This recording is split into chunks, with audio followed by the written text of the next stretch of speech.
5 আগস্টকে ছাত্র জনতার গণ অভ্যুত্থান দিবস করছে সরকার। দিনটিতে থাকছে সাধারণ ছুটি। উপদেষ্টা পরিষদের বৈঠকে শেষে সংবাদ সম্মেলনে সংস্কৃতি উপদেষ্টা মোস্তফা সরওয়ার ফারুকী জানান, ছাত্র জনতার অভ্যুত্থানকে স্মরণীয় করে রাখতে জুলাই মাস জুড়েই থাকবে নানা কর্মসূচি। এ সময় প্রধান উপদেষ্টার প্রেস সচিব শফিকুল আলম জানান, জুলাই সনদ নিয়ে ঐক্যমত্য তৈরিতে পরিকল্পনা উপদেষ্টা ওয়াহিদুদ্দিন মাহমুদের নেতৃত্বে কমিটি করা হয়েছে। এছাড়া বিটিভি ও বেতারের স্বায়ত্তশাসন নিশ্চিতে আরেকটি কমিটি গঠন করা হয়েছে বলেও জানান তিনি। বিস্তারিত জানাচ্ছেন ইকরামুল হক সায়েম। বাংলাদেশের রাজনৈতিক ইতিহাসের গতিপথ বদলে দেয়া এক অবিস্মরণীয় দিন 5 আগস্ট 2024। ছাত্র জনতার অভ্যুত্থানে এদিন সরকার প্রধানের ক্ষমতা ছেড়ে দেশ থেকেই পালিয়ে যান ফ্যাসিস্ট শেখ হাসিনা। পতন হয় টানা 3 বার ভোটারবিহীন নির্বাচনের মাধ্যমে ক্ষমতায় চেপে বসা আওয়ামী লীগ সরকারের। ছাত্র জনতার অভ্যুত্থানের শুরুটা হয় কোটা বিরোধী আন্দোলনের মাধ্যমে।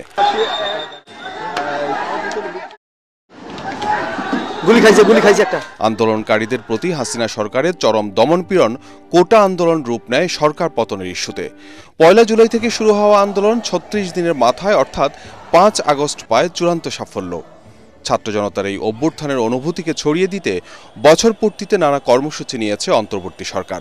জুলাইয়ের 1 তারিখ থেকে আমাদের কর্মসূচি শুরু হবে, কিন্তু মূল ইভেন্ট কিক অফ হবে জুলাইয়ের 14 তারিখ থেকে এবং এটা চলবে 5 আগস্ট পর্যন্ত।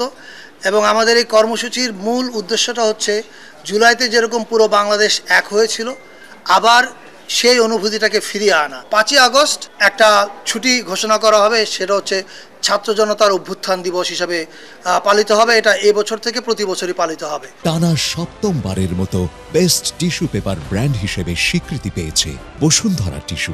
প্রধান উপদেষ্টা ডক্টর মোহাম্মদ ইউনূসের সভাপতিত্বে উপদেষ্টা পরিষদের সভায় জুলাই অভ্যুত্থানের বছর পূর্তিকে স্মরণীয় করে রাখতে নেওয়া হয় নানা সিদ্ধান্ত।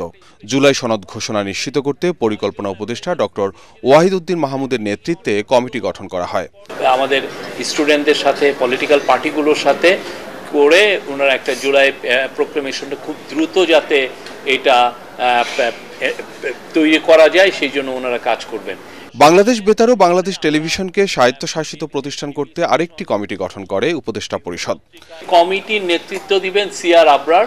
স্বায়ত্তশাসনটা কিভাবে দেওয়া যায় এবং সেই সাথে আগে যখন টিভিগুলোর লাইসেন্স দেওয়া হয়েছে, অনেক ক্ষেত্রেই দেখা যাচ্ছে একটা পার্টির পলিটিক্যাল ইডিওলজিকে সার্ভ করার জন্য লাইসেন্সটা দেওয়া হয়েছে। তো এইগুলো লাইসেন্সগুলো কিভাবে দেওয়া হয়েছে এটা ওনারা ইনভেস্টিগেট করবেন এবং অ্যাট দ্য সেম টাইম তারা সামনে আরও টিভি লাইসেন্স যদি দেওয়া হয় সেক্ষেত্রে কি কি নীতিমালা থাকবে দেওয়ার জন্য সেগুলো ওনারা ফর্মুলেট করবেন। ইকরামুল হক সায়েম, এটিএন বাংলা, ঢাকা।